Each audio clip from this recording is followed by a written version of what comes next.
আমাদের আজকের ক্লাসের বিষয়বস্তু অপারেটিং সিস্টেম, মানে উইন্ডোজ গতকালকে প্রথম ক্লাস হয়ে গেছে অপারেটিং সিস্টেমের, আজকে দ্বিতীয় ক্লাস। এবং অপারেটিং সিস্টেমটা এমন একটা বলছিলাম ক্লাস যেটা আগে থেকে স্টুডেন্টরা অথবা বিভিন্ন ব্যক্তি যারা কম্পিউটার ব্যবহার করে তারা এই বিষয়টা জানে। তারা কেমন করে জানে? কারণ কম্পিউটার স্টার্ট করার পরে অন অফ করা এবং কম্পিউটারে একটা ফোল্ডার তৈরি করা, ফাইল কপি করা, এই বিষয়গুলো যারা কম্পিউটার নর্মালি ইউজ করে, যাদের কম্পিউটার তারা এটা জানে, যার কারণে বলছি যে অপারেটিং সিস্টেমটা জানে। কিন্তু আমরা এখান থেকে জানার উদ্দেশ্য হয়েছে যে অপারেটিং সিস্টেমটা এই কারণে জানবো, অপারেটিং সিস্টেমটাকে সাজানো গোছানোর জন্য। প্রথম ভিডিওটা যারা দেখেন না এখনো, তারা দেখে নিয়ে অলরেডি ইউটিউবে দেওয়া হবে। তো ওই ভিডিওটা দেখে আপনারা এই প্রথম ক্লাসের বিষয়টা বুঝতে পারবেন। ওখানে বলা আছে কিভাবে উইন্ডোজ কাকে বলে, অপারেটিং সিস্টেম কাকে বলা হয়, তারপর অপারেটিং সিস্টেমের সুবিধাগুলো কি, এরপরে হচ্ছে অপারেটিং সিস্টেম না থাকলে কি হয় কম্পিউটার সমস্যা, সেগুলো বলা হয়েছে। আর আমরা কেন এই ক্লাসটা করতেছি সেটারও উদ্দেশ্য বলা হয়েছে, যে অপারেটিং সিস্টেমটা কেন শিখতেছি। আচ্ছা, তো অপারেটিং সিস্টেমের মধ্যে আর কি উইন্ডোজ আছে, তারপর অ্যান্ড্রয়েড আছে, তারপর বিস্তা আছে যেটা লিনাক্স আছে, তারপর আছে ইউনিক্স আছে, ম্যাক ওএস আছে। আপনাদের সবার কম্পিউটারের মধ্যে আছে উইন্ডোজ কারো 7 আছে, কারো 10 আছে, কারো এক্সপি আছে। আর মোবাইলের মধ্যে প্রত্যেকটা স্টুডেন্টের অথবা প্রত্যেকটা ব্যক্তির মোবাইলের মধ্যে আছে হচ্ছে অ্যান্ড্রয়েড অপারেটিং সিস্টেম। আর মানে অ্যাপেল আর কি, অ্যাপেল কোম্পানির যে ল্যাপটপ গুলা হয় ওগুলাতে থাকে হচ্ছে ম্যাক ওএস থাকে। এরপরে হয়েছে যেগুলা আপনার বিভিন্ন ধরনের ডিভাইস আছে, কিছু ধরেন ফিঙ্গার মেশিন অথবা আরো অন্যান্য মেশিন আছে যেগুলোর মধ্যে অপারেটিং সিস্টেম লিনাক্স ইউজ করে। আর এমনি লিনাক্স একটা ওপেন সোর্স অপারেটিং সিস্টেম, যেটা বিভিন্ন এইসব কম্পিউটার গুলোতে ইউজ করা যায় লিনাক্স অপারেটিং সিস্টেম। ওটার মধ্যে রেড হ্যাট আছে, ভার্সন ওদের। এরপরে কার্লি লিনাক্স আছে, লিনাক্স একটা অপারেটিং সিস্টেম। এরপরে ইউনিক্স আছে অপারেটিং সিস্টেম। তো এরপরে আবার লিনাক্সের অনেকগুলো ভার্সন আছে, উবুন্টু আছে, যাও। তো এরকম বিভিন্ন অপারেটিং সিস্টেম আছে। এর ভিতরে আমরা সবচাইতে যেটা পপুলার এবং জনপ্রিয় সবাই ব্যবহার করে সেটা হলো এই উইন্ডোজ অপারেটিং সিস্টেম, যেটা মাইক্রোসফট যার যেগুলো অপারেটিং সিস্টেমগুলোর মালিক, অথবা যে মাইক্রোসফট কর্পোরেশন থেকে এটা তৈরিকৃত অপারেটিং সিস্টেম। তো আমরা এগুলা এই অপারেটিং সিস্টেমে আর লিনাক্সের মধ্যে পার্থক্য হয়েছে, লিনাক্স অপারেটিং সিস্টেমটা কাস্টমাইজ করা যায়, এডিট করা যায়, এটা এডিট অথবা কাস্টমাইজ করা যায় না, যেভাবে লিনাক্স করা যায়। আচ্ছা, আর আমরা এই অপারেটিং সিস্টেম শেখার উদ্দেশ্য আমি বলছিলাম, তারপরেও একটা ধারণা দিচ্ছি। সেটা যেমন সাপোজ আমি একটা ফোল্ডার তৈরি করতে চাচ্ছি, কিভাবে করবে? এই রাইট বাটনে ক্লিক, নিউতে ক্লিক, গতকাল এটা দেখাইছিলাম, ফোল্ডারে ক্লিক করে এখানে করবো। এছাড়াও এখানে ভিতরে আমরা ফোল্ডার তৈরি করার উদ্দেশ্য হচ্ছে এর ভিতরে ফাইল রাখবো কিছু। এই আচ্ছা, এখন তাহলে ফোল্ডার বলা হচ্ছে এটাকে, আর এগুলোকে বলা ডেস্কটপ আইকন, এগুলো ডেস্কটপ আইকন বলা হচ্ছে। আর ডেস্কটপ আইকন লুকানোর জন্য গতকাল দেখানো হয়েছিল, ভিউতে ক্লিক করে শো ডেস্কটপ আইকনে ক্লিক করলে ডেস্কটপ আইকন লুকাই যায়। এবং কি টাস্কবার লুকানোর সিস্টেমে দেখানো হয়েছে, প্রপার্টিজে ক্লিক করে show hide taskbar, auto hide taskbar, এটাও দেখানো হয়েছিল গতকাল ক্লাসে। আবার এটা কিভাবে ফেরত নিয়ে আসবো, এই অবস্থা থাকলে কম্পিউটারটাকে নষ্ট মনে হবে। ভিউতে ক্লিক করে শো ডেস্কটপ আইকনে ক্লিক করলে চলে আসবে। আবার প্রপার্টিজে ক্লিক, অটো হাইড টাস্কবার, এটা টাস্কবারটা আনহাইড করা যায়।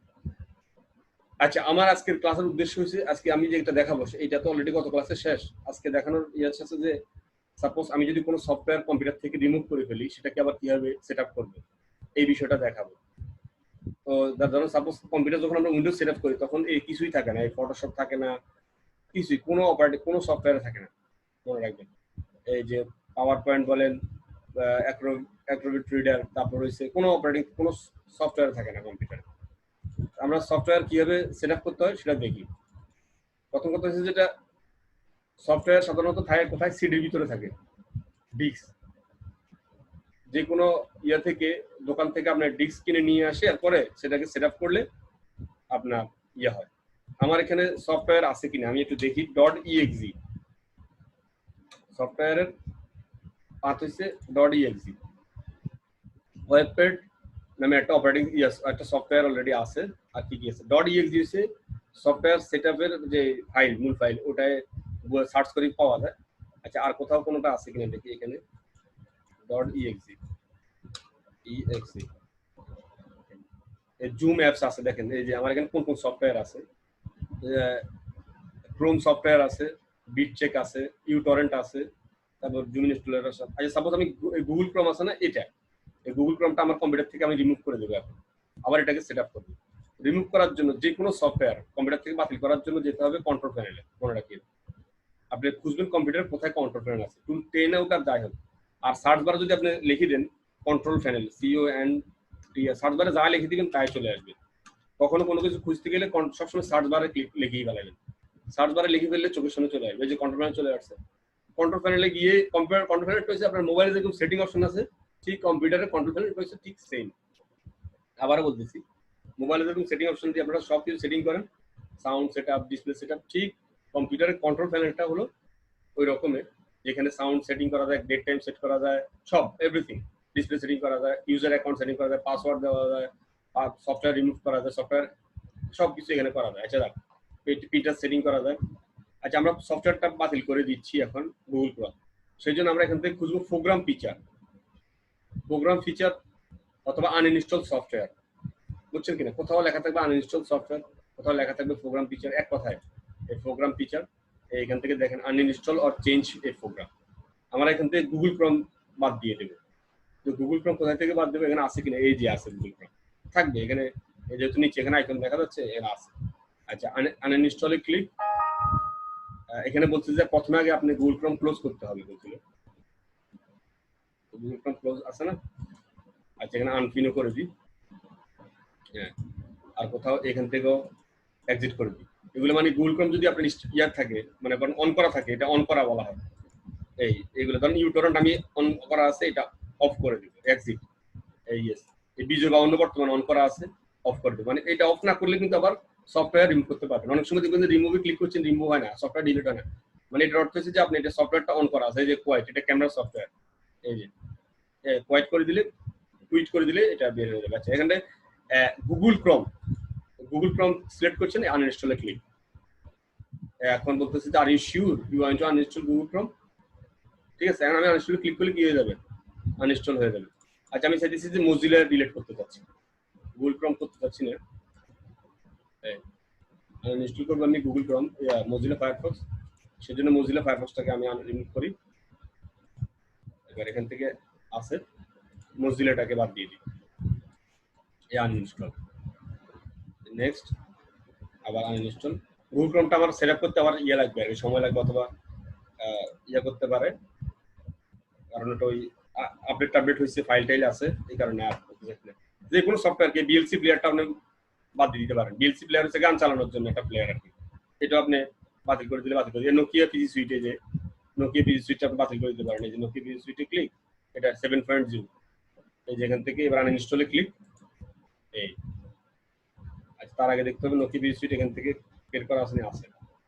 মানে এই সফটওয়্যার গুলো বাতিল করার উদ্দেশ্য হচ্ছে জাস্ট আপনাদেরকে দেখানো আর কি।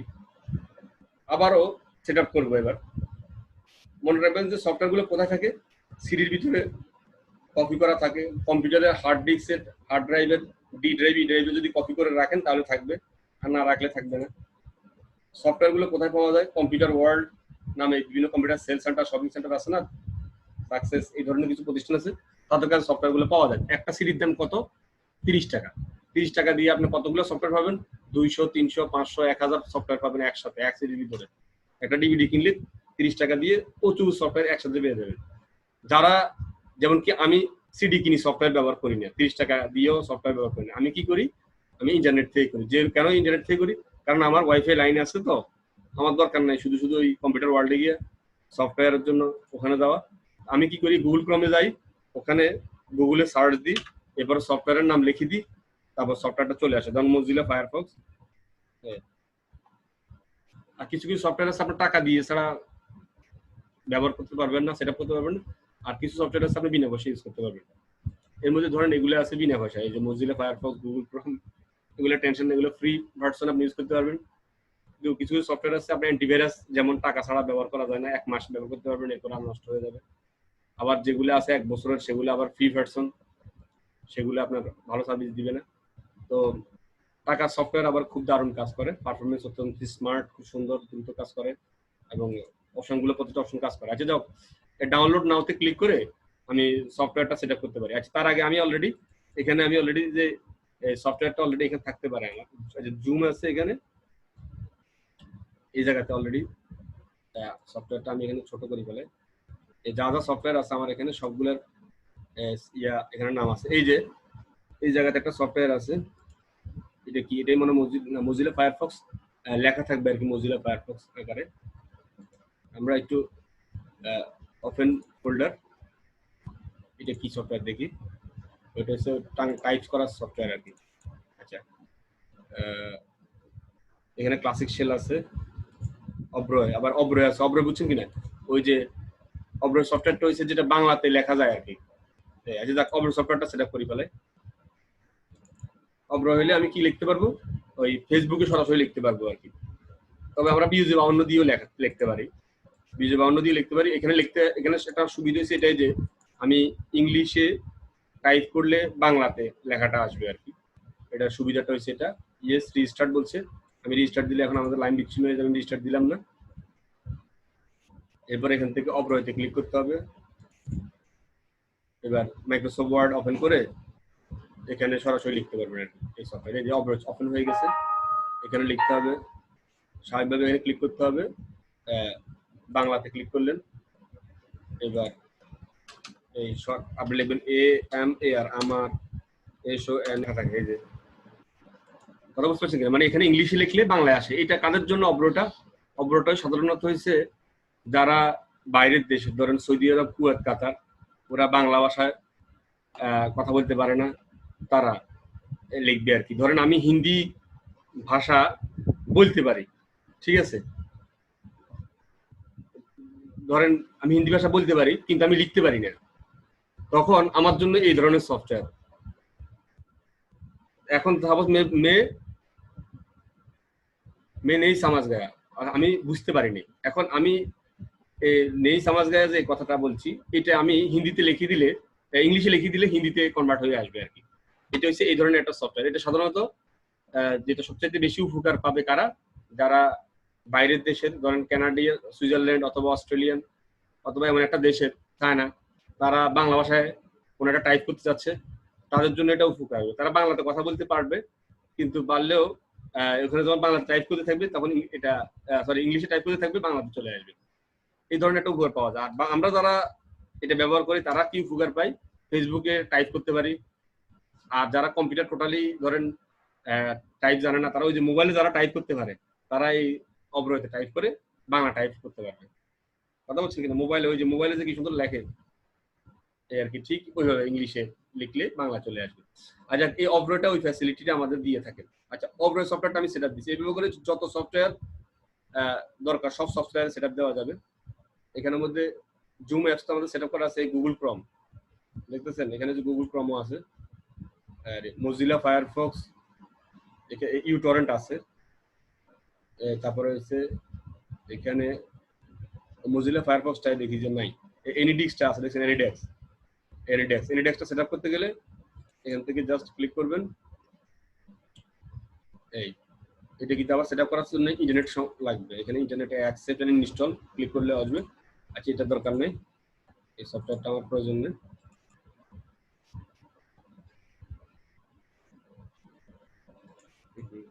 ক্যান্সেল করে দেয়। এর পরবর্তীতে তাহলে মজিলা ফায়ারফক্স নেট থেকে নামাইও করতে পারি। দেখেন ডাউনলোডে ক্লিক, আমি যেটা করি আর কি, সবসময় ডাউনলোড করলে এটা সুবিধা হচ্ছে তাজা পাওয়া যায়। ওই দল নামতেছে, যে ফায়ারফক্স ডাবল নামতেছে, দুইবার ক্লিক করছে। আচ্ছা তো শো ফোল্ডার আমার একটা দরকার, আচ্ছা এটা নামি নেট।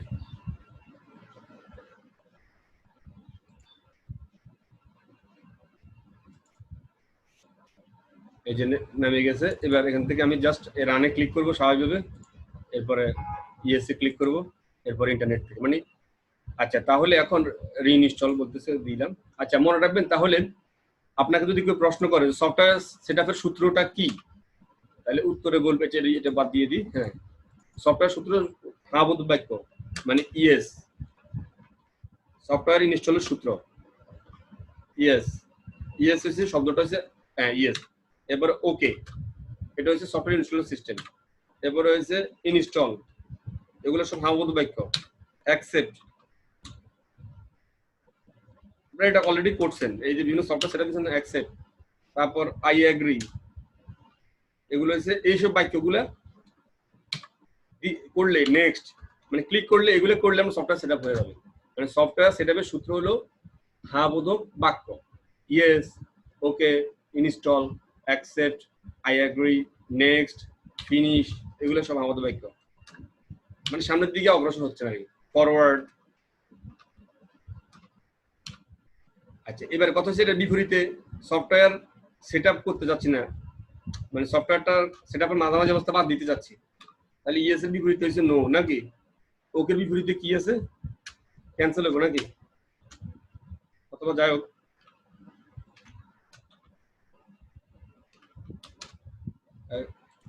এবার হয়েছে ইনস্টলের হয়েছে ডোন্ট ইনস্টল। এবার হয়েছে I don't accept, I don't agri. এবারে নেক্সট একটা হয়েছে এটা বলছি ইনস্টল, ডোন্ট ইনস্টল। এরপর হয়েছে নেক্সট একটা হয়েছে গিয়া ব্যাক, ফিনিশ, ফিনিশ না হয় ক্যান্সেল ক্লিক করবেন, অথবা ফরওয়ার্ড ব্যাকওয়ার্ড এই ধরনের থাকবে আর কি। মোট কথা হচ্ছে না আবদ্ধ বাক্যের মধ্যে ক্লিক করলে সফটওয়্যার সেটিং সেটআপটা ক্যান্সেল হয়ে যায়। আর যখন আপনি এই বাক্যগুলো ইউজ করবেন তখন সফটওয়্যার সেটআপ হয়ে যায়। আজকে থেকে মনে রাখিয়েন যে কোনো সফটওয়্যারের সূত্র হয়েছে এই বাম পাশেরটা। আবার ক্যান্সেল করার ক্ষেত্রেও কিন্তু মানে সফটওয়্যার যখন রিমুভ করতে যাবেন তখন ওই সেম কথাগুলো আবদ্ধ বাক্যগুলো ইউজ করবেন। মানে আমি যখন প্রোগ্রাম ইয়ে করবো আর সেটআপের মুহূর্তে যদি আপনি এর বিপরীত শব্দটাতে ক্লিক করেন, মানে ওখানে লেখা থাকবে ইয়েস, নো, মোর, ক্যান্সেল, দুইটা জিনিস থাকবে। আপনি যদি ওখানে ক্যান্সেলে ক্লিক করেন তাহলে তাৎক্ষণিক সফটওয়্যার সেটিংটা বাতিল হয়ে যাবে। আচ্ছা, তাহলে সফটওয়্যার বাতিল করা এবং দেওয়া সেটআপ করা এটা সিস্টেমটা দেখানো হয়েছে। আচ্ছা, আরেকটা হয়েছে এমন একটা অনলাইন থেকেও সেটআপ করা দেখানো হয়েছে। আর গতকালকে আমি দেখাইছিলাম, এগুলো অলরেডি দেখানো হয়ে গেছে, যে ধরেন কোনো হার্ড ডিস্কের ভিতরে কোনো ডাটা প্রচুর পরিমাণে থাকলে কিভাবে রিমুভ করতে সেটা দেখাইছিলাম। এই প্রপার্টিজে ক্লিক করে ডিস্ক ল্যাম্পে ক্লিক করলে কি হয়, হার্ড ডিস্কটা স্পিড হয়। ধরেন স্লো কম্পিউটার স্লো হয়ে গেছে, ডিস্ক ল্যাম্প কমান্ড ইউজ করবেন, কম্পিউটার ফাস্ট হয়ে যাবে, দ্রুত হয়ে যাবে। রাইট বাটনে ক্লিক, প্রপার্টিজে ক্লিক, ডিস্ক ল্যাম্প। যারা যারা এই কমান্ড কম্পিউটার স্লো করে তারা এই কমান্ডটা ইউজ করবেন আজকে থেকে, তাহলে কম্পিউটার ফাস্ট হয়ে যাবে। আচ্ছা, এটা একটা বিষয়। এছাড়াও আর ডিফল্ট প্রোগ্রাম দেখানো হয়েছে আপনার কম্পিউটার ভিতরে প্রিন্টার সেটআপ করা আছে কিনা। সাপোজ আপনি বাজার থেকে একটা প্রিন্টার কিনে আনছেন, এনে কানেকশন লাগাইছেন কম্পিউটারের মধ্যে, লাগাইছেন, দেখবেন প্রিন্ট হবে না। কেন প্রিন্ট হবে না? আপনার এখানে এই ডিভাইস অ্যান্ড প্রিন্টারে ক্লিক করতে হবে। ডিভাইস অ্যান্ড প্রিন্টারে ক্লিক করে আপনি দেখবেন যে আপনার প্রিন্টারটা কি সেটিং আছে কিনা। এই যে আমার এখানে কোনো প্রিন্টার সেটআপ করা নাই, অর্থাৎ আমি যদি একটা প্রিন্টার আনি লাগাইও, যদি এখানে শো না করে ওই প্রিন্টারটার নাম, মনে রাখিয়েন এখানে যদি শো না করে তাহলে বুঝতে পারবেন যে আপনার প্রিন্টারটা সেটআপ করা হয়নি। ওই ক্ষেত্রে প্রিন্টারের সাথে একটা সিডি দিয়ে দেয়, গোল করে একটা সিডি দিয়ে দেয়, ওই সিডিটা গোল সিডি আর কি ওটা সেটআপ করতে হবে। ওটা ওই একই রকম ভাবে next next next finish click করলে তারপর এখানে প্রিন্টারের নাম চলে আসবে, ক্যানন 2772। তারপর হচ্ছে ধরেন এইচপি 37, সরি ক্যানন 37। এরপরে এইচপি আসবে 1200, 2000, যাও এরকম বিভিন্ন মডেলের প্রিন্টারের যে থাকে সেটার নাম থাকবে, যে প্রিন্টারের যে নাম সেই নামই এখানে শো করবে। তাহলে আজকে থেকে মনে রাখিয়েন যে ডিভাইস এন্ড প্রিন্টারে যেয়ে দেখতে হবে যে আপনার ওখানে শো করবে। এমনকি আপনি একটা ওয়েব ক্যামেরা লাগাইলেও সেটা শো করবে যে আমি ওয়েব ক্যামেরা লাগানো আছে এই কারণে আমার এখানে শো করছে। এই মানে আপনি যেই ডিভাইসটা লাগাবেন সেটা এখানে না আসলে বুঝবেন যে ডিভাইসটা সেটআপ করা হয়নি। আচ্ছা, এছাড়াও আমরা যে ওয়াইফাই কানেকশন সেটআপ করি সেটা কোথায় থেকে, এই মাই নেটওয়ার্কে যাই রাইট বাটনে ক্লিক করে এই প্রপার্টিজে ক্লিক, এখানে গিয়া এবারে চেঞ্জ যে কি জানি মজিলা ফায়ারফক্স সেটআপ হয়ে গেছে অলরেডি।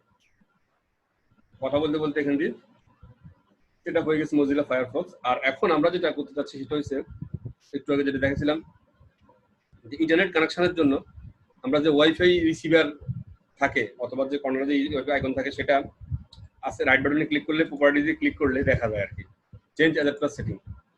দেখেন আমার এখানে ওয়াইফাই অলরেডি আছে ওয়্যারলেস নেটওয়ার্ক কানেকশন, বর্তমানে আমি ডিসেবল করে রাখছি। ওয়্যারলেস হচ্ছে তার ছাড়া ব্যবহার করা যায়, আর আমি ল্যান্ড কানেকশন দিয়ে ইউজ করি। আমি ল্যান্ড কানেকশন দিয়ে ইউজ করার পিছনে কারণ একটা আছে, সেটা হচ্ছে যেন স্পিড ভালো পাওয়া যায়, বিচ্ছিন্ন না হয়। ধরুন মাঝে মধ্যে আমি একসাথে 10-12 জন ইউজ করলো, হঠাৎ করে আমারটা যেন বিচ্ছিন্ন না হয়, কারণ মনে রাখবেন ওয়াইফাই যখন ওয়্যারলেস সার্ভিস দেয় তখন ফ্রিকোয়েন্সিটা এইভাবে উপরে নিচে আপ ডাউন করে, আর যখন লাইন থাকে তখন ডাইরেক্ট সরাসরি স্পিডটা কাজ করে আর কি। তো যার কারণে আমি ওই ফ্রিকোয়েন্সি আপ ডাউন যেন না করে সেজন্য আমি ডাইরেক্ট লাইনে ইউজ করতেছি, মানে সরাসরি কেবল দিয়ে রাউটার থেকে কেবল লাগাইয়া ইউজ করতেছি। কিন্তু ওয়্যারলেস সার্ভিস দিয়ে খারাপ তা না, ওয়্যারলেস সার্ভিস খুবই ভালো, আরো ওটা সার্ভিস ভালো দেয়। এখন আমার হয়তো বা আমি চিন্তা করতেছি যেন লাইন 1 সেকেন্ডের জন্য বিচ্ছিন্ন না হয়, এবং যদি কেউ যদি পাসওয়ার্ডও চেঞ্জ করে ওয়াইফাই তাও বিচ্ছিন্ন যেন না হয়, কারণ আমি ডাইরেক্ট কানেকশন ইউজ করতেছি। যদি রাউটারে কেউ পাসওয়ার্ড চেঞ্জ করে ফেলে, রাউটারকে কেউ কিছু করে ফেলে, তাও আমার কানেকশন বিচ্ছিন্ন হবে না। এর জন্য আমি এই লোকাল এরিয়া নেটওয়ার্ক কানেকশনে বর্তমানে আছি। লোকাল এরিয়া কানেকশন নেটওয়ার্ক যদি এই আইকনটা যদি আপনার কম্পিউটার না থাকে তাহলে বুঝতে পারবেন যে আপনার কম্পিউটারে কি নেই, সফটওয়্যার সিডি, এটা বলা হয়েছে ড্রাইভার সিডি সেট আপ করা নেই। কম্পিউটারে যখন উইন্ডোজ সেট আপ করে তখন এইগুলা ওই দোকানদারে সেট আপ করে দেয়, local area connection, wifi connection এগুলো সেট আপ করে দেয়। এগুলো যদি ডিভাইসগুলো যদি ভিতরে আইসি গুলো নষ্ট থাকে তাহলে আবার এগুলা আপনার সফটওয়্যার দিলেও ড্রাইভার দিলেও আসবে না। লোকাল এরিয়া কানেকশন মনে রাখবেন যে ডাইরেক্ট কেবল কানেকশন দিয়ে ইউজ করার জন্য, আর ওয়াইফাই হচ্ছে ওয়্যারলেস সার্ভিস নেওয়ার জন্য। আচ্ছা, তাহলে আমরা যেটা বুঝতে পারছি সেটা হচ্ছে যে এইটাও আমাদের জানা থাকতে হবে। তাহলে আপনার যদি বাসাতে আপনার যে কম্পিউটার আছে, যদি দেখেন যে ইন্টারনেট ইউজ করতে পারতেছেন না, ওয়াইফাই সার্ভিসটা চালু হচ্ছে না, তখনই আস্তে ঢুকে যাবেন এই নেটওয়ার্ক প্লেসে, ঢুকে দেখবেন যে আমার এটা আছে কিনা। যদি দেখেন যে না এটা নাই, তাহলে বুঝবেন যে আমার সেটআপে সমস্যা আছে, আমি দোকানে নিয়ে যাই। যারা সার্ভিসিং হাউস আছে অথবা যারা হার্ডওয়্যারের কাজ করে ওদের একজনকে নিয়ে দেখালে উনি বুঝতে পারবে, উনি বলবে যে আপনার সফটওয়্যারটা সেটআপ দিতে হবে। তখন সে ওই একটা সিডি আছে ড্রাইভার সিডি, ওই ড্রাইভার সিডি থেকে সে সেটআপ দিলে এই আইকনগুলো চলে আসে। আচ্ছা, এখন আমাদের তাহলে বুঝতে পারলাম সেটা হচ্ছে যে সফটওয়্যার বাতিল করা, রিমুভ করা, এটাও দেখলাম। তারপর সব কি বলেন সফটওয়্যার সেটআপ করা দেখলাম। এরপর হয়েছে প্রিন্টার সেটআপ করা থাকলে না থাকলে কি করতে হবে, কোথায় যেতে হবে দেখা যাবে। এরপর ল্যান্ড লোকাল এরিয়া নেটওয়ার্ক গুলো কোথায় পাওয়া যাবে এটাও দেখা গেল। আর আপনাদের লেকচার শিটে কিন্তু অলরেডি আমরা যা দেখাই তার চেয়েও কম থাকে, মানে কমান্ড, কথা বুঝতে পারছেন। যেমন এখানে সার্চ বারে কিভাবে সার্চ করতে হবে সেটা আমি এর আগে একবার দেখাইছিলাম। আপনি যদি কম্পিউটার ভিতরে মাইক্রোসফট ওয়ার্ডে ফাইল খুঁজতেছেন তাহলে ডিওসি লিখে দিবেন, এর মাইক্রোসফট ওয়ার্ডে যত ফাইল আছে সব চলে আসবে। দেখেন এই যে কি সুন্দর দেখতেছেন, শুধু মাইক্রোসফট ওয়ার্ডে ফাইল চলে আসছে, অন্য কোনো ফাইল আসবে না। যদি আপনি এক্সেলের ফাইল খুঁজতেছেন তাহলে কি খুঁজবেন, ডট ডট তো দেওয়াই আছে এক্সেল এক্স, এখানে যত এক্সেলের যত ফাইল আছে, এক্সেলের যত ফাইল আছে সব চলে আসবে। এখন আপনি এখান থেকে এই বর্তমান আমার কম্পিউটারে হয়তো বা এখানে আমাদের সি ড্রাইভ ছাড়া অন্য কোথাও এক্সেলের ফাইল থাকার কথা না। আমি এখানে মাই ডকুমেন্টস ক্লিক করব, এরপর এখান থেকে এক্সেল এক্স, তবে এক্সেল এক্স এস এক্স হবে আর কি, এক্স এল এক্স, হ্যাঁ ঠিক আছে। আর এক্স কাটে দিলে হবে হচ্ছে 2003 ফাইলগুলো শো করবে। আচ্ছা, আমি এখান থেকে পিপিটি মানে কি, পাওয়ার পয়েন্টের ফাইল, পিপিটি এক্স মানে পাওয়ার পয়েন্টের যেটা লেটেস্ট আপডেট সেগুলো আর কি। এই যে পাওয়ার পয়েন্টের ফাইল কোনটা কোনটা আছে। এরপরে হচ্ছে এসিসি ডিবি, এটা হচ্ছে ডাটাবেস ম্যানেজমেন্ট আর কি, যেটা আমাদের অ্যাক্সেসের ফাইল আর কি, অ্যাক্সেস ফাইল। আচ্ছা, এবার হচ্ছে আমার প্রতিষ্ঠানের কম্পিউটারের মধ্যে ছবি দেখতে চাই, ছবি পিকচার ডট জেপিজি দিলে কি হবে, শুধুমাত্র পিক্সেল গুলো আসবে, জেপিজি। এখানে যত মানে আমার কম্পিউটার যতগুলো ছবি আছে, ধরুন সাপোজ আমি ডি ড্রাইভে ক্লিক করলাম, জেপিজি, এখন যত ছবি আছে সব চলে আসবে। দেখছেন এই যে দেখেন না কলাবানের যে ফোর্স, এই যে এই ওই যে ইন্টারকমের ট্রেনিং একাডেমি সাদার মধ্যে আর কি, এই দেখছেন আমাদের ইন্টেলের ডিএসএলআর দিয়ে ওই ছবি তুলছে আর কি ছাত্ররা। ওই ক্লাসের ফাঁকে শয়তানে হয়তোবা আসর করছে যে একটু সাই ইন্টেলে আমাদের ওই জাভেদ স্যার ম্যানেজ করে ক্যামেরা নিয়ে ছাদের উপরে গিয়ে ছবি তুলছে আর কি। যাও, এটা ইন্টেলের মদিনা প্লাজার ছাদের উপরে। দেন একটা ছবির সাইজ কতটুকু সেটা জানার জন্য আবার নিচে দিয়ে ইনফরমেশন দেওয়া থাকে, 6400 রেজুলেশন এবং 528 এমবি। রাইট বাটনে ক্লিক করলে প্রপার্টিজে ক্লিক করলেও দেখা যায় এই যে 5 এমবি এই পিকচারটা, এখানে 10 এমবি পর্যন্ত হয়। ডিএসএলআর এ একটা ছবি 10 এমবি পর্যন্ত হইতে পারে, এই সাধারণত 10 এমবি হয়। এখানে তো দেখি যে কম আছে, তার মধ্যে 5.16 MB ডিটেলসে এটা কোন ক্যামেরা দিয়ে তোলা সেটা আবার জানা যাবে। এই যে ক্যানন 750D, এই যে ডিএসএলআর এর কোন ক্যামেরা দিয়ে তোলা এবং কত তারিখে তোলা সেটা আবার জানা যাবে। এই যে কথা সেপ্টেম্বর মাসের কত মাসের কি বলে 2019 সালের নভেম্বর মাসের 4 তারিখে এই কাহিনী করছে এরা, মানে সকল তথ্য জানা যায়। এই প্রপার্টিজে ক্লিক, এই ডিটেলসে ক্লিক, এই এখান থেকে জানা যাবে। দেখেন ওই যে মসজিদের, এটা হচ্ছে ইয়া মসজিদ আর কি বলে আমাদের বড় মসজিদের মিনারের উপর হাত দিছে। আর যাও এইরকম ভাবে সুন্দর সুন্দর ছবি তুলছে এনারা। আর এটা যেহেতু ইন্টেলের কম্পিউটার, তো কম্পিউটার ল্যাপটপ তো ইন্টেলের ল্যাপটপ, যার কারণে বেশিরভাগ ছবি স্টুডেন্টের ছবি দেখা যাচ্ছে এখানে।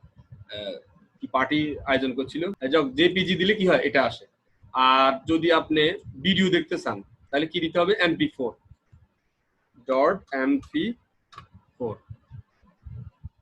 mp4 বলতে বোঝাচ্ছে যে এখানে মানে শুধুমাত্র ভিডিও দেখতে চাচ্ছি।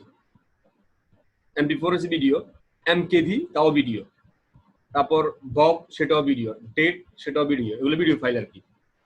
আর mp3 হচ্ছে অডিও ফাইল, মনে রাখবেন mp3 হচ্ছে audio file, .scc audio file, wav audio file, তারপর হচ্ছে wmv সেটা হচ্ছে ভিডিও ফাইল আবার।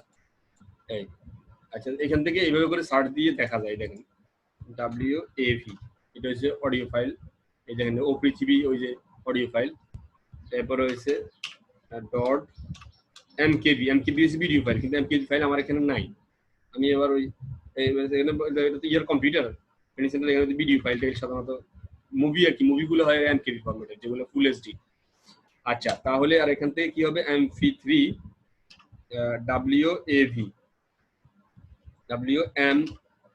wmv এইটা আর কি সব ভিডিও ফাইল। দেখছেন ওই যে আমাদের যে ভিডিওগুলো রেকর্ড করা হয়েছে না, wamv, এগুলো হাই রেজুলেশন ফাইল। আচ্ছা, তো বলতেছি কোনটা, যে ভিডিও ফাইল অডিও ফাইল যাই হোক সবগুলো এখানে লিখে দিবেন। আর যদি কোনো কিছু লিখতে না পারেন, মানে wav mp4 এগুলো মনে না থাকে, তাহলে ফাইলের নাম মনে থাকলেই চলবে। ধরেন আপনার ফাইলের নাম হচ্ছে, ফাইলের নাম কার, ধরেন একটা ফাইলের নাম দিলাম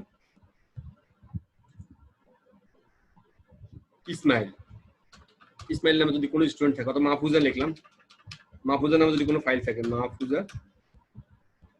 মাহফুজা আক্তার, দেখছেন এই যে চলে আসছে মাহফুজা আক্তার ছবি চলে আসছে, দেখছেন। এই তাহলে মানে যদি কোনো কিছুর নাম থাকে, মনে থাকে, তাহলে নাম লিখে দিবেন, নাম লিখে দিলেও চলে, অথবা আইডি নাম্বার লিখে দেন। ধরেন 1333 নামে কোনো ফাইল যদি থাকে, এই যে 1332, দেখছেন 1332 ওই যে শিবলুর ফাইল চলে আসছে। মানে এইভাবে করে আপনি যেটাই মনে থাকে সেটাই আপনি সার্চে লিখে দিবেন, সেটা চলে আসবে। আর সবচাইতে আমি যেটা বলছিলাম একটু আগে, সেটা হচ্ছে এক্সটেনশন, ফাইল এক্সটেনশন দিয়ে সার্চ করা, সেটা সবচাইতে মারাত্মক। সেটাতে একটা ফাইলও থাকবে না, সব চলে আসবে সঙ্গে সঙ্গে। যে ফিজি লিখলে পুরো সকল পিকচার চলে আসবে, ডকুমেন্ট লিখলে ডিওসি লিখলে ডকুমেন্টগুলো চলে আসবে। আচ্ছা যাও, আমাদের অলরেডি ক্লাসের সময় শেষ পর্যায়ে চলে আসছে। আমি আপনাদেরকে সর্বশেষ কমান্ড, সেটা হচ্ছে কিভাবে পাসওয়ার্ড দিতে হয় কম্পিউটারে এবং রিমুভ করতে হয় সেটা দেখাবো এখন। সেজন্য আমাদেরকে যেতে হবে কন্ট্রোল প্যানেলে, মনে রাখবেন কন্ট্রোল প্যানেলে যাব, বলছিলাম কন্ট্রোল প্যানেল ওই বিষয়টা কাজ করে। এখানে ইউজার অ্যাকাউন্টে যেতে হবে। ইউজার অ্যাকাউন্ট একটা হচ্ছে ইউজার অ্যাকাউন্ট ক্রিয়েট করা, আর একটা হচ্ছে ইউজার অ্যাকাউন্ট পাসওয়ার্ড দেওয়া। তো আমরা ইউজার অ্যাকাউন্ট ক্রিয়েট করার জন্য যদি চাই, ইউজার কেন ক্রিয়েট করব, ইউজার অ্যাকাউন্ট ক্রিয়েট করবে এই কারণে, ধরুন আমি হচ্ছে টিচার, তো টিচারদের ইউজার অ্যাকাউন্ট হবে অ্যাডমিনিস্ট্রেটর, আর ছাত্রদের অ্যাকাউন্ট হবে, যেটা স্টুডেন্টদের অ্যাকাউন্ট হবে হচ্ছে, এটা অ্যাডমিন প্যানেল বলা হয়, অ্যাডমিন, আর একটা হচ্ছে ইউজার। দুইটা বিষয়, একটা হচ্ছে নর্মাল যারা ইউজ করে তারা হচ্ছে ইউজার, আর যারা মূল মালিক তারা হচ্ছে অ্যাডমিন। ফ্যামিলির মধ্যে বাবা মা থাকবে হচ্ছে অ্যাডমিন, তার ছেলে মেয়ে যারা থাকবে সেটা হচ্ছে ইউজার, অথবা একটা কম্পিউটারের যে প্রধান সে থাকবে হচ্ছে অ্যাডমিন, বাকিরা সবাই ইউজার। এখন বর্তমানে দেখেন আমি ictbd.com এটা অ্যাডমিনিস্ট্রেটর, মানে সে সত্যিকারই সে প্রধান হিসেবে আছে। আর যখনই আমি একজনের জন্য তৈরি করব, ওই যে কি স্ট্যান্ডার্ড ইউজার, দেখছেন অল স্টুডেন্ট অ্যাক্সেস। এখন আমি ক্রিয়েট এ নিউ অ্যাকাউন্ট করব, সাপোজ অ্যাকাউন্ট করলাম, অ্যাকাউন্টের মধ্যে আমি স্ট্যান্ডার্ড ইউজার দিলাম। স্ট্যান্ডার্ড ইউজাররা সে অ্যাডমিনিস্ট্রেটরের ফাইল দেখতে পারবে না, মনে রাখেন অ্যাডমিনিস্ট্রেটর ডেস্কটপে যে ফাইলগুলো রাখবে সেগুলো সে দেখতে পারবে না। সাপোজ আমি এই নাসির উদ্দিনের নামে একটা ফাইল তৈরি করলাম, নাসির উদ্দিনের একটা অ্যাকাউন্ট তৈরি করলাম, নাসির এই নাসির নামে একটা অ্যাকাউন্ট তৈরি করলাম, ক্রিয়েট অ্যাকাউন্ট, শেষ। এই নাসিরের অ্যাকাউন্ট তৈরি করে ফেললাম। নাসিরে বললাম যে আপনি এখানে ঢুকে কাজ টাজ করেন, কিন্তু কাজ করার পরে সে ডেস্কটপে যাই রাখবে, রাখো, তার ফাইলগুলো সবই দেখতে পারবে অ্যাডমিনিস্ট্রেটরে, কিন্তু অ্যাডমিনিস্ট্রেটরে কোনো কিছু দেখতে পারবে না নাসিরে। মানে অ্যাডমিনিস্ট্রেটর যদি ডেস্কটপে কিছু রাখে দেখতে পারবে না, মাই ডকুমেন্টের ভিতরে কিছু রাখলে দেখতে পারবে না, ভিডিও ভিতরে কিছু রাখলে কিছু দেখতে পারবে না। এখন নাসিরের মধ্যে পাসওয়ার্ডও দিয়ে দিলাম, পাসওয়ার্ড দিয়ে দিলাম কত 1 2 3, আবার 1 2 3, কোনো অসুবিধা নেই। নাসিরে বললাম যে তুমি এই পাসওয়ার্ড এই 1 2 3 দিয়ে ঢুকবা। আচ্ছা, এবার নাসিরের অ্যাকাউন্টে যাওয়ার জন্য এখান থেকে কোথায় যেতে হবে, এই সুইচ ইউজারে ক্লিক করবেন। সুইচ ইউজারে ক্লিক করলে কি হবে, নাসিরের অ্যাকাউন্টটা শো করবে, কিন্তু আমি এখন করতে গেলে আমাদের কানেকশন বিচ্ছিন্ন হয়ে যাবে, যার কারণে আমি এখন করতে পারতেছি না। আপনারা নিজেরা বাসায় বসে চেষ্টা করবেন। কথা বুঝতে পারছেন কিনা? এখানে কন্ট্রোল প্যানেলে যাবেন, ইউজার অ্যাকাউন্টে যাবেন, তারপর হচ্ছে এই ম্যানেজ অ্যানাদার অ্যাকাউন্টে ক্লিক করবেন।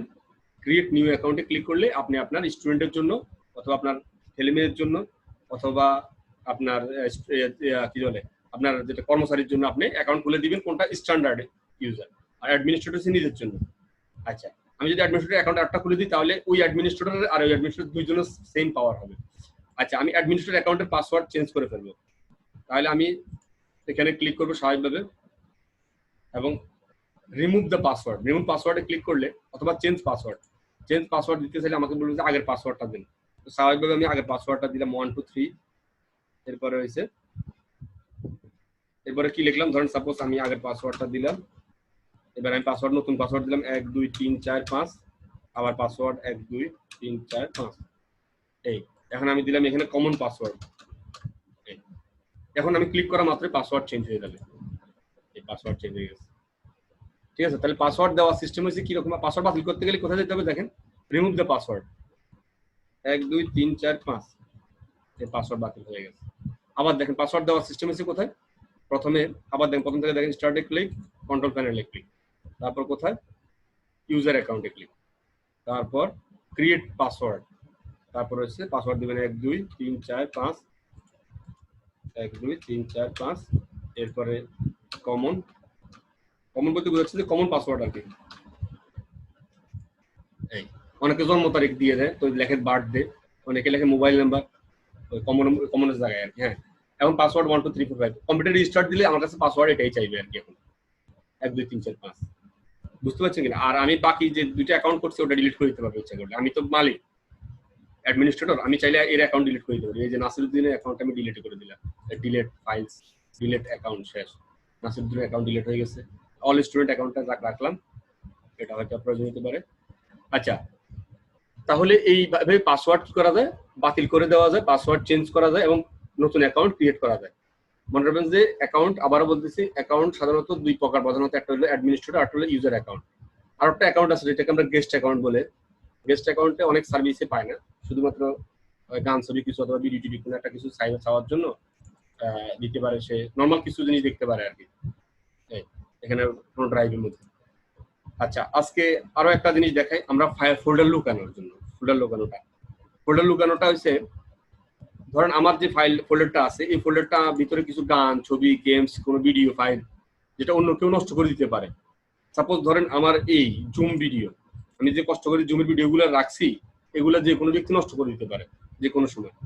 আমি এই ভয়ে আমি এগুলো লুকিয়ে রাখবো। লুকিয়ে রাখলে কি সুবিধা হবে, কেউ উল্টাপাল্টা টিপলেও, আপনার বাচ্চা উল্টাপাল্টা টিপতেছে, আপনার ফাইলগুলো নষ্ট হবে না। আবারও বলতেছি, আমার কম্পিউটারে এমন কিছু ফাইল আছে যেগুলো আমার ব্যক্তিগত এবং ইমার্জেন্সি, যেগুলো নষ্ট হয়ে গেলে আমার ক্ষতি হবে, সেই রকম ফাইলগুলোকে আমি লুকিয়ে রাখবো।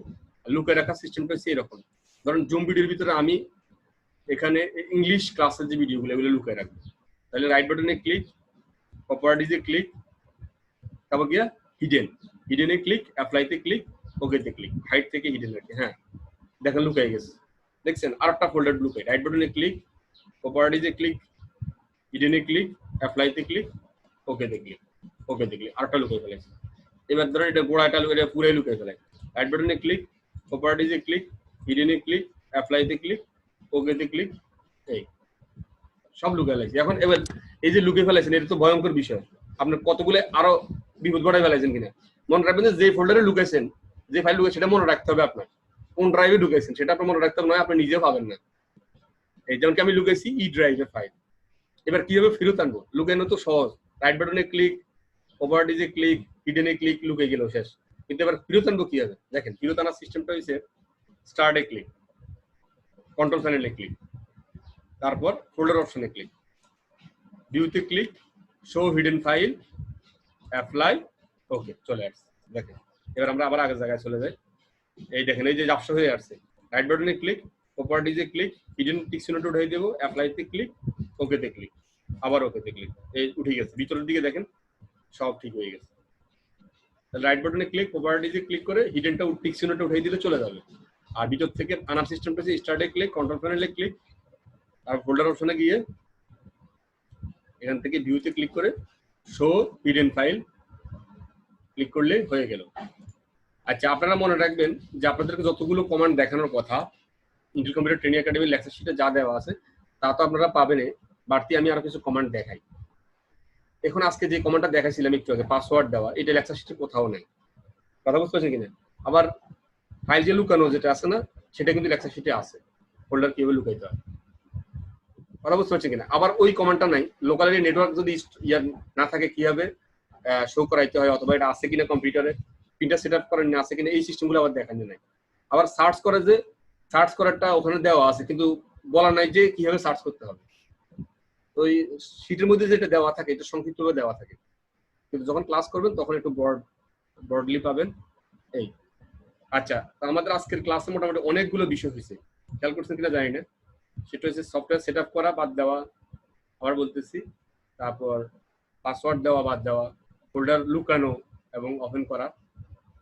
এই যারা হার্ডওয়্যার স্টুডেন্ট তারা অপারেটিং সিস্টেমের আরো অনেকগুলো বিষয় জেনে ফেলে, জানতে হয়, তাদের ক্লাসের আবার একটা অংশ, কথা বুঝতে পারছেন? তারা পাসওয়ার্ড ব্রেক করা জানে, যারা হার্ডওয়্যার স্টুডেন্ট কম্পিউটার রিপেয়ার করে তারা জানে হচ্ছে পাসওয়ার্ড কিভাবে ব্রেক করতে হবে।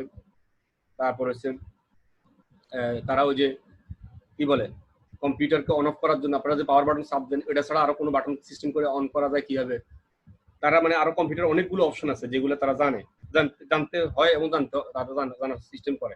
ধরেন আপনি কোনো ফোল্ডার লুকিয়ে ফেলাইছেন, এটা জীবনোত্তর কম্পিউটার থেকে চলে গেছে, এটা আর খুঁজে পাচ্ছেন না, তো এটা রিকভার বলা হয়। এই রিকভার কিভাবে করতে হয় সেটা তারা শিখে।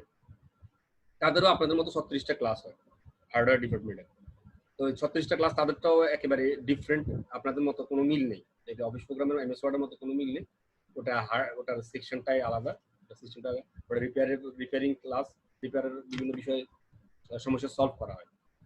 আচ্ছা, তো বলতেছি কোনটা, যে এখানের মধ্যে আপনাদেরকে আজকে অনেকগুলো বিষয় দেখানো হয়েছে, এবং পরবর্তী ক্লাসে আমাদের আগামীকালকে কোনো ক্লাস আর নেওয়া হবে না। সামনের সপ্তাহে, সামনের শনিবার আপনাদেরকে আমি নেক্সট ক্লাস নেব। আর আজকে যে ভিডিওগুলো তৈরি হয়েছে দুইটা ভিডিও দিয়ে দিব ইন্টারনেটে, আপনারা রেকর্ড বুকগুলো তৈরি করবেন, কথা বুঝতে পারছেন কিনা? তৈরি করে মাইক্রোসফট ওয়ার্ড অথবা পাওয়ার পয়েন্টে সাবমিট করে ফেলবেন অনলাইনে। মনে রাখবেন যে উইন্ডোজের আরো একটা ক্লাস আছে, কথা বুঝতে পারছেন কিনা? উইন্ডোজে আরো একটা ক্লাস আছে, আমি এটা দেখাইতে পারিনি। উইন্ডোজে একটা ক্লাস আছে, এটা আগামীকালকে আর নেবো না, শনিবারে নেব।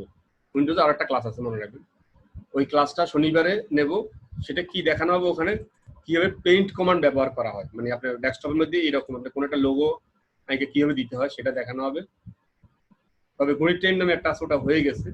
তারপর হচ্ছে এখান থেকে গতকালকে দেখানো হয়েছে যে কিভাবে ময়লা ফাইল ডিলিট করতে হয়, এটা দেখানো হয়েছে। টিএমপি ট্যাম্প ফাইল ডিলিট করা হয় কিভাবে, এগুলো দেখানো হয়েছে।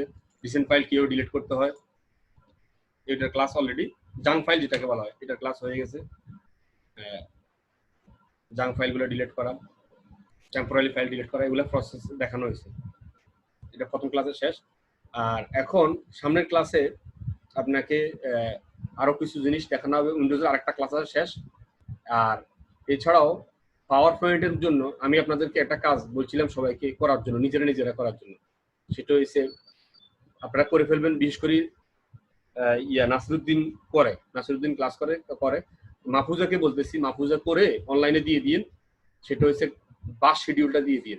কিভাবে করতে হবে সেটা হচ্ছে ওই যে সোনাইমুড়িতে আপনি লিখবেন আলবারাকা বাস, তারপর এই বাসগুলোর নাম লিখবেন যেগুলা জানেন, রয়্যাল বাস, লাল সবুজ বাস, কখন আসবে, সোনাইমুড়িতে 8টা বাজে আসবে, যাবে কোথায়, ঢাকা, এটা স্লাইড শো আকারে শো করবেন আর কি। এরকম একটা জিনিস বানাইয়া নিজেদের থেকে বানাইয়া দিয়ে দিবেন। আমি গত ক্লাসে বলছি আমি 4টা কাজ আপনাদেরকে দেখাইছি, বলছি একটা কাজ নিজেরা অন্তত করেন, না পারলে দরকার হলে দেখাই দেবেন, কিন্তু একটা কাজ নিজের থেকে বানাই করেন, সেটা হচ্ছে নিজের মতো করে করেন, কোনো অসুবিধা নেই। লাল সবুজ বাস ওয়েলকাম টু কি হয়েছে সোনাইমুড়ি বাস সার্ভিস, ঠিক আছে, বাস শিডিউল সার্ভিস অথবা এগুলো লিখবেন। এবার 8টা বাজে, 9টা বাজে, 10টায়, 11টায় কোন সময় কোন বাসটা ছাড়বে সেটার নাম লিখবেন। আলবারাকা বাস নাম্বার এত, এই টাইমে ছাড়বে, অথবা আপনি লাল সবুজ বাস এই টাইমে ছাড়বে, এভাবে করে বানান। একটা স্লাইড শো তৈরি করেন, 10টা 5টা স্লাইড দিয়ে তৈরি করে বাস শিডিউল আর কি, সেটা সারাদিন স্ক্রিনের মধ্যে শুধু ঘুরতে থাকবে। মানুষ আসে দেখবে যে 9টা বাজে একটা বাস আছে, একটু পরে একটা বাস আছে, 10টা বাজে যে আসবে সে দেখবে যে 10টা বাজে একটা বাস আছে অলরেডি, আর বাকিগুলো চলে গেছে। 6টা বাজে সে আসলে 6টা গুলো তো চলে গেছে, 6টা বাজে যেটা আছে সেটা পাওয়া যাবে। আর যদি 10টা বাজেটা গেছে 10টা বাজেটা যেতে পারবে। অর্থাৎ এটা একটা এলসিডির মধ্যে সারাদিন চলতে থাকবে, কখন কোন বাসটা আসবে যাবে। তো এটাই আর কথা। এইটা আপনারা তৈরি করার জন্য আমি আপনাদেরকে বলছি, এখনো পর্যন্ত বলে যাচ্ছি। তো শনিবারের ভিতরে আপনারা কষ্ট করে দিয়ে দিন, যদি না পারেন শনিবারে বলে দিন যে স্যার পারিনি, ব্যর্থ, আপনি করে দেন। যেরকম রেজাল্ট বাইর করতে পারিনি আমরা নিজেরাও, আমরা কি দেখাইছেন এটা আমরা পারিনি, যাও তাহলে শনিবারে আমি তখন আবার দখলে দেখাই দিব পাওয়ার পয়েন্টের ওই কাজটা। আর উইন্ডোজের আরেকটা ক্লাস নেব। আর এই শুক্রবারে পরীক্ষা নেওয়ার কথা ছিল, এই শুক্রবারে নিমু না, পরীক্ষা নিমু সামনের শুক্রবারে। আপনারা এই ভিতরে নিজেদেরকে তৈরি করে নেন, পড়ে নেন ভালো করে। 12 তারিখে পরীক্ষা, আপনারা মনে রাখেন। তো ইনশাল্লাহ আল্লাহ হাফেজ, ভালো থাকেন। নাসিরউদ্দিন, হ্যালো নাসিরউদ্দিন, জি স্যার। আপনি তো মাশাআল্লাহ তৈরি করেন, পাওয়ার পয়েন্টে বিভিন্ন ফাইল তৈরি করেন, আজকে কষ্ট করে একটু তৈরি করে দিয়েন। বাস শিডিউলটা নিজে নিজে বানাইয়া দিবেন। কিভাবে দিবেন আবারও বলতেছি, সেটা হচ্ছে দিবেন হইলে এইভাবে, আলবারাকা বাস, লাল সবুজ বাস, এটার একটা টাইম শিডিউল দিয়ে দিবেন যে বাসটা 7টা বাজে ঢুকবে সোনাইমুড়িতে, যাবে ঢাকায় পৌঁছবে 11টা বাজে। এরপরে হচ্ছে এবার টাইম দিয়ে দিবেন সম্ভাব্য, যেটা ট্রেনের মধ্যে দেওয়া হয়, সারাদিন এটা স্লাইড শো আকারে চলতে থাকবে। এরপর লাল সবুজ বাস 8টা বাজে আসবে, 9টা বাজে আসবে, 10টা বাজে, 11টা, 12টা পর্যন্ত। আবার বিকেলবেলার দিকে আবার বাস কি ছাড়বে, আবার দুপুরের দিকে এগুলো বাস আসবে, এইভাবে করে লিখবেন আর কি। বাস যাবে আসবে, আপনার মনের মতো করে আপনি নিজে নিজে বানান, কোনো অসুবিধা নেই, বানাইয়া শো করেন। বাস শিডিউল বলতে বলছে কখন বাসটা আসবে, কখন বাসটা যাবে, এই ধরনের একটা বিষয় আর কি। তো নিজেরা একটা জিনিস অন্তত কাজ করে ফেলান। আমি আজকে 2 দিন থেকে বলতেছি সবাইকে যে আপনারা একটা কাজ অন্তত নিজেরা করে ফেলাইয়েন, সেটা হচ্ছে বাস শিডিউলটা। এটা আমি দেখাইতে যাচ্ছি না, আমি যদি আপনারা না পারেন কেউ, তাহলে আমি শনিবারে দেখাই দেবো যা। তো আর শুক্রবার শনিবারে আপনাদের উইন্ডোজের শেষ ক্লাস, যেটা বাকি আছে, কিছু বাকি থাকবে সেটা দেখাই দেবো। এই এবার শুক্রবারে পরীক্ষা। একটা কথা 2বার করে বলতেছি যেন আপনারা ভুল না করেন। ওকে, আল্লাহ হাফেজ, ভালো থাকেন, সুস্থ থাকেন। ওকে, আসসালামু আলাইকুম।